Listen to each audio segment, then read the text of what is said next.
पिछली कहानी में हमने युनवो के मन में रिस्की के लिए कुछ अटैचमेंट देखे और दिखाया गया कि युनवो ने अपने मकान मालिक को किराया भी दे दिया। तो चलिए आगे देखते हैं। हेलो फ्रेंड्स, कहानी की शुरुआत में हम देखते हैं कि युनवो दरवाज़ा खोलते हुए अंदर आता है और मन में कहता है, अंत में मुझे पैसों की ज़रूरत पड़ी और इस वजह से मैंने डिलीवरी करना जारी रखा। और अंदर रिस्की अपना काम कर रहा होता है, वे किसी नए इंसान के साथ होता है, जिसे देख करके युनवो अपने मन में कहता है, पीछे मुड़ के देख के ये आज नए पार्टनर के साथ है। युनवो के अंदर आने से रिस्की को कोई फ़र्क नहीं पड़ता, वे अभी भी अपना काम कर रहा होता है। और युनवो आगे बढ़ते हुए एक जगह जाके सोफे में बैठ जाता है और अपने बैग को कस के अपने हाथों में पकड़े हुए मन में कहता है, ये अच्छी बात है कि उसे मुझ में कोई इंटरेस्ट नहीं है और मैं पिछली बार की तरह किसी भी ऐसी चीज़ में फंसना नहीं चाहता दोबारा।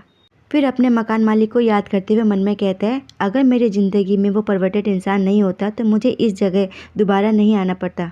उसकी सोच को भंग करते हुए रिस्की अचानक ही आकर के टेबल में उसके सामने बैठ जाता है और कहता है, तुमने पिछली बार कहा था कि तुम दोबारा ऐसा नहीं करोगे। और उसके तरफ झुकते हुए कहता है, क्या तुमने अपना माइंड चेंज कर लिया है। और युनवो पार्सल को आगे बढ़ाते हुए कहता है, हाँ कुछ ऐसा ही समझो। और कहता है, इसे देखो। और रिस्की सिगरेट पीते हुए पार्सल को पकड़ते हुए कहता है, हर किसी की अपनी परेशानियां होती हैं और कभी ना कभी हमें उनसे निपटना ही पड़ता है। और युनवो बड़े ही ध्यान से उसकी बात को सुन रहा होता है, उसे घूर के देखता है। और फिर रिस्की पैसों का बंडल युनवो के आगे फेंकते हुए कहता है, पिछली बार मैंने जो तुमसे कहा था, ये लो डबल पैसे। और उसकी बात सुनकर के युनवो मन में कहता है, ये मुझे सच में डबल पैसे दे रहा है, क्या मेरे लिए इतनी आसानी से पैसे कमाना सही रहेगा। उसको ऐसे ख्यालों में देख रिस्की उसके तरफ देख के कहता है, अपना हाथ का इशारा करते हुए, तुम्हें ऐसे चिंता करने की कोई ज़रूरत नहीं है और क्या तुम्हें पैसों की ज़रूरत नहीं है। रिस्की की कई बात सुनकर के युनवो अपने मन में कहता है, अपने भाई को याद करते हुए, जो कि काफ़ी बीमार है। इसने सही कहा, बात सिर्फ इतना नहीं है कि मुझे पैसे कमाना है, पर मुझे सच में इन पैसों की बहुत ज़रूरत है। और फिर युनवो पैसों को बैग में रखते हुए रिस्की से कहता है, सच में तुम्हारा बहुत बहुत धन्यवाद। और रिस्की उसके करीब आके कहता है उससे, तुम्हें देख के ऐसा तो नहीं लग रहा कि जैसे तुम्हें थैंक्स कहने में खुशी हो रही हो। और वाइस अपनी नज़र चुराते हुए उससे कहता है, नहीं मैं एकदम ठीक हूँ। और युनवो की बात सुनकर के रिस्की उसके फेस को पकड़ लेता है और कहता है, तो फिर तुम पहले से भी ज़्यादा दिखने में कमज़ोर क्यों लग रहे हो। और फिर रिस्की उसके कंधे पे हाथ फेरता है और उसके टी शर्ट को नीचे स्लाइड करते हुए कहता है, और तुम्हें देखने से ऐसा लग रहा है कि तुमने अपना वेट भी काफ़ी लूज़ कर लिया है।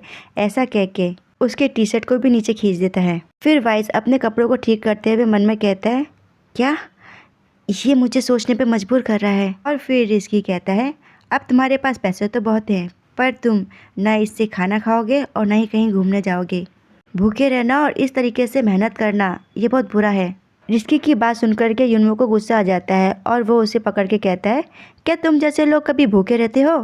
और रिस्की उसके करीब जाते हुए कहता है, क्या मुझ जैसे लोग। और कहता है, तुम्हें क्या लगता है मैं किस तरीके का इंसान हूँ। और युनवो उसके कपड़ों को भी पकड़े हुए रहता है और कहता है, तुम एक माफिया बॉस, जिसे जब जो खाना है वो खा सकता है और उसे भूखा भी नहीं रहना पड़ता। और उसकी ऐसी इनोसेंट बात सुनकर के रिस्की अपने बालों पे हाथ फेरते हुए कहता है, तुम्हें क्या लगता है क्या मैं पैदा ही बॉस हुआ था। मैं जब छोटा था तब मुझे भी बहुत भूख लगती थी। युनवो बड़े ही ध्यान से उसकी बातों को सुन रहा होता है और वे उसे अभी भी नहीं छोड़ा होता। फिर रिस्की कहता है, मैं एक अनाथ पैदा हुआ और बचपन में ही छोड़ दिया गया हूँ। और युनवो अपने मन में कहता है, आखिर बातचीत का रुख इस तरफ कैसे मुड़ गया। फिर युनवो एकदम से खड़े होता है और अपने बैग को अपने साइड में टांगते हुए कहता है, मेरा काम हो चुका है, अब मुझे घर जाना चाहिए। तभी रिस्की उसके हाथ को जोर से पकड़ लेता है और कहता है, इतनी जल्दी क्यों है तुम्हें। और फिर उसे अपने तरफ खींचते हुए कहता है, क्या तुम थोड़ी देर और नहीं रुक सकते यहाँ। और एक टेबल होता है जिसमें कि काफ़ी खाना सजा रहता है और उसको देख के कहता है, मेरे ख्याल से ये चाहता है कि मैं पहले खाना खाऊं और उसके बाद यहाँ से जाऊं। आखिर मेरे भूखे रहने से इसे परेशानी क्यों है। और युनवो को ऐसे सोचता देख रिस्की कहता है, पहले तुम रिलैक्स हो जाओ। और युनवो उसके तरफ देखता है और फिर रिस्की उससे कहता है, रिस्की कहता है, ये कोई जहर नहीं है ना ही कुछ और, जितना तुम इसे खा सकते हो तुम खाओ। और ऐसा वह बड़े प्यार से युनवो को देखते हुए कह रहा होता है। और फिर युनवो खाना खाता है और फिर कहता है अपने मन में, ये वाकई में यमी है। मैंने इससे पहले कभी भी इतना टेस्टी खाना नहीं खाया है।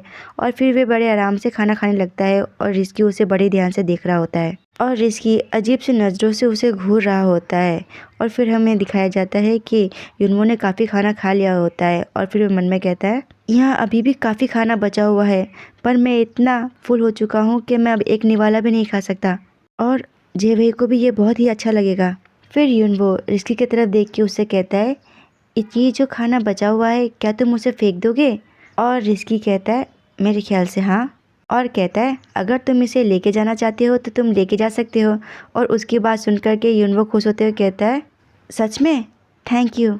और रिस्की उसके हाथ को पकड़ते हुए उससे कहता है, अरे नहीं, ये कोई बड़ी बात नहीं है। फिर रिस्की अपने मुंह से पेन के कैप को खोलता है और कहता है, और फिर वे उसके हाथ पे अपना नंबर लिखते हुए कहता है, ये मेरा नंबर है, अब से तुम डायरेक्टली मुझे कांटेक्ट करना। फिर सीन चेंज होता है और युनवो के घर को दिखाया जाता है, जहाँ युनवो चिल्लाते हुए कहता है अपने घर में अपने भाई को बुलाते हुए, जे भैया देखो ह्योंग घर पे आ गए हैं। पर उसका भाई कोई आवाज़ नहीं करता, जिसे देख करके वे कहता है अपने मन में डरा हुआ सा, आखिर क्या हुआ होगा, आखिर यहाँ पे इतना खामोशी क्यों है? ऐसा सोचते हुए वे अंदर जाता है, जहाँ वह अपने भाई को नीचे गिरा हुआ देखता है और चिल्लाते हुए कहता है, जय भैया। युनवो का भाई बेहोश हो जाता है और ज़मीन में गिरा हुआ होता है। इसके हाथों से सारा सामान नीचे गिर जाता है और वह अपने भाई की तरफ दौड़ता है। फिर वह कहीं दौड़ते हुए जा रहा होता है और ज़ोर ज़ोर से एक गेट को खटखटाता है और चिल्लाते हुए कहता है, दरवाज़ा खोलो। और फिर एक इंसान शटर खोलते हुए कहता है, आखिर ये शोर कौन मचा रहा है? और युनवो को देख के कहता है, अरे ये फिर से तुम हो? और कहता है, मैंने तुम्हें पहले ही कह दिया था कि कोई भी ट्रीटमेंट करने से पहले पैसे चाहिए। क्या तुम जानते भी हो इस मेडिकल बिल की कीमत कितनी है? और युनवो अपने कंधे पे अपने भाई को उठाए हुए उसको देख रहा होता है और युनवो पैसे उसकी तरफ बढ़ाते हुए कहता है, मेरे पास पैसे हैं, प्लीज़ मेरे भाई को ट्रीट करो, जल्दी करो। फिर डॉक्टर उसके भाई को ट्रीट करता है और उसके बाद कहता है, भगवान का शुक्र है कि अभी इसकी हालत स्टेबल है, और अगर तुम इसे जल्दी से किसी अच्छे हॉस्पिटल में नहीं लेके गए तो मुझे डर है कि कहीं उसका हार्ट काम करना बंद ना कर दे।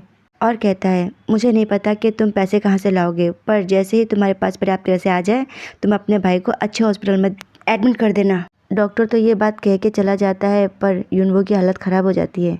और फिर भरी बरसात में युनवो भीगते हुए उसी अंकल के पास जाता है और कहता है, अंकल मुझे माफ़ कर दो, मेरे पास सच में पैसे थे, पर मेरे भाई के अचानक बीमार होने की वजह से वे पैसे सारे ख़त्म हो गए, इसलिए अब मेरे पास बिल्कुल भी पैसे नहीं बचे।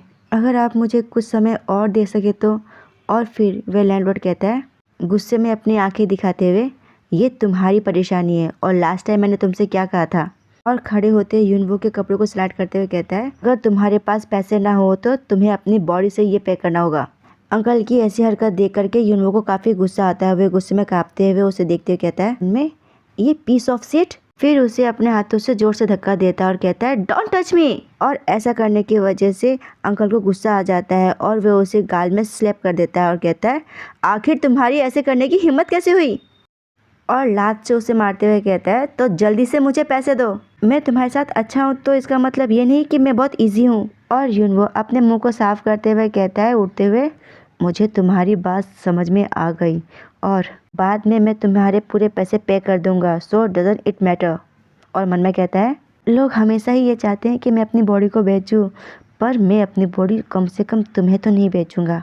और युनवो अपने मन में कहता है, अगली डिलीवरी बस कुछ ही समय में होने वाली है। फिर हम देखते हैं कि युनवो और रिस्की आमने सामने खड़े होते हैं। इतनी रात को तुम यहाँ पे कैसे आए? और चोटिल युनवो को देख के कहता है, देखने से तुम ठीक नहीं लग रहे। और युनवो अपने हाथों को ग्रिप करते हुए कहता है, मुझे पता है कि मैं बहुत ही बेशरम हूँ, पर मुझे अभी बहुत ही ज़रूरत है पैसों की। अभी और इसी वक्त ही मुझे पैसे चाहिए और मेरे पास ऐसी कोई जगह नहीं है जहाँ की मुझे पैसे मिल जाए। और कहता है, डिलीवरी हो या ना हो, तुम जैसा चाहोगे मैं वैसा ही करूँगा। और अपने आँखों में आंसू लिए हुए, क्या तुम मुझे जल्दी से पैसे दे सकते हो? और फिर रिस्की उसके चेहरे पे प्यार से हाथ फेरते हुए कहता है, तुम्हारा चेहरा? और चिल्ला के कहता है गुस्से में, आखिर किस कमीने ने ऐसा किया? और इसी के साथ ये पाठ होता है समाप्त। धन्यवाद।